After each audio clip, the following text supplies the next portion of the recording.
ગુજરાતના વિપક્ષી નેતા એટલે કે શંકરસિંહ વાઘેલા નહીં બદલાય। નમસ્કાર, હું જનક।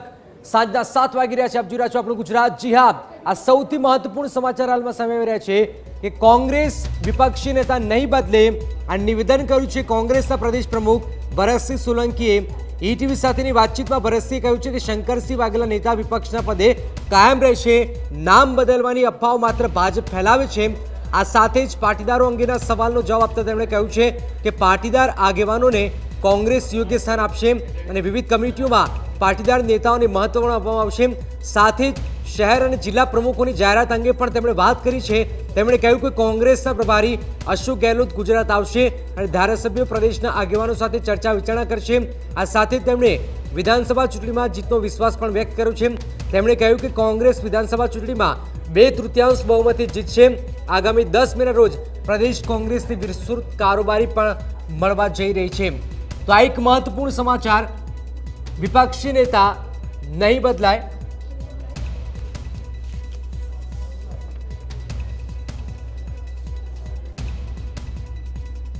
તો જે અટકળો હતો કે આખરે કોંગ્રેસ વિપક્ષી નેતા બદલી શકે છે અને કોઈ પાટીદાર ચહેરો આવી શકે છે। 2-3 નામો જે સામે આવ્યા હતા, પરેશ ધાનાણી કે પછી અન્ય કોઈ નામો આવ્યા હતા। હવે આના પર પૂર્ણ વિરામ મુકાઈ ગયું છે। ભરતસિંહે સ્પષ્ટ કહ્યું છે કે વિપક્ષના નેતા નહીં બદલાય। ભાજપના લોકો આવી અફવાઓ ફેલાવે છે, નામ બદલવાની અફવાઓ માત્ર ભાજપ ફેલાવે છે। સાથે સાથે પાટીદારો અંગેના સવાલનો જવાબ આપતા તેમણે કહ્યું છે કે પાટીદાર આગેવાનોને કોંગ્રેસ યોગ્ય સ્થાન આપશે કે અલગ અલગ કમિટીઓમાં પાટીદાર નેતાઓને મહત્વ પણ આપવામાં આવશે। સાથે જ શહેર અને જિલ્લા પ્રમુખોની જાહેરાત અંગે પણ તેમણે વાત કરી છે।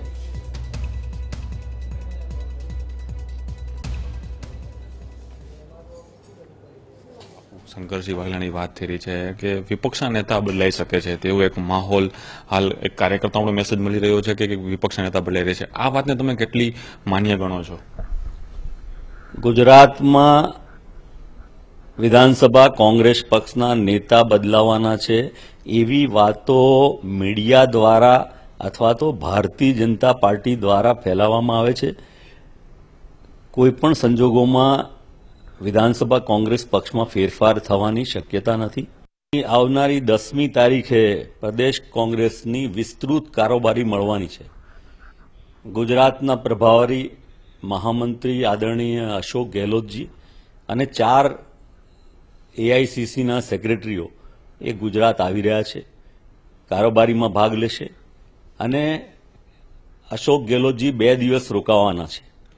એટલે આગેવાનોને, કાર્યકર્તાઓને, ધારાસભ્યોને સૌને મળશે અને એ મળ્યા પછી દિલ્હીમાં જઈને હાઈકમાન્ડ સાથે બેસી અને સંગઠન અંગે જે કંઈ કામ પેન્ડિંગ છે એ કામને પૂર્તતા કરવામાં આવશે। ઝડપથી એ અંગે નિર્ણય કરવામાં આવશે। પાટીદાર સમાજનું મહત્વ જાળવવા માટે જે જુદી જુદી કમિટીઓ બનશે એમાં પાટીદાર આગેવાનોનું મહત્વ ચોક્કસપણે જળવાવાનું છે, પણ એ અંગે અશોક ગેહલોતજી ગુજરાત આવીને પાછા ગયા પછી પહેલો ઝડપથી હાઈકમાન્ડ સાથે બેસીને નિર્ણય કરશે।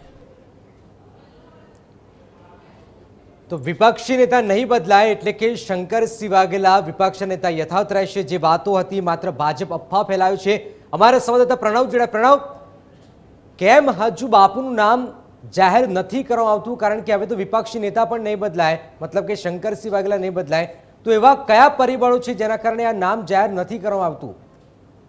જનક, ચોક્કસ કહી શકાય સૌથી મોટા સમાચાર ગુજરાત રાજકારણ માટે કહી શકાય કે જે રીતે એક માહોલ છેલ્લા 2 દિવસથી બન્યો હતો, જે રીતે દિલ્હીમાં કોંગ્રેસના નેતાઓએ ધામા નાખ્યા હતા, રાહુલ ગાંધી સાથે મુલાકાત બાદ અટકળો ચાલી હતી કે વિપક્ષના પદ તરીકે પાટીદાર નેતાનું નામ આગળ આવી રહ્યું છે, પરેશ ધાનાણી કે રાઘવજી પટેલ, પરંતુ તેના પર પૂર્ણ વિરામ પ્રદેશ પ્રમુખે મૂકી દીધો છે અને જે વિપક્ષના નેતા તરીકે બાપુ યથાવત જ રહેશે તેવી વાત તેઓએ કરી છે।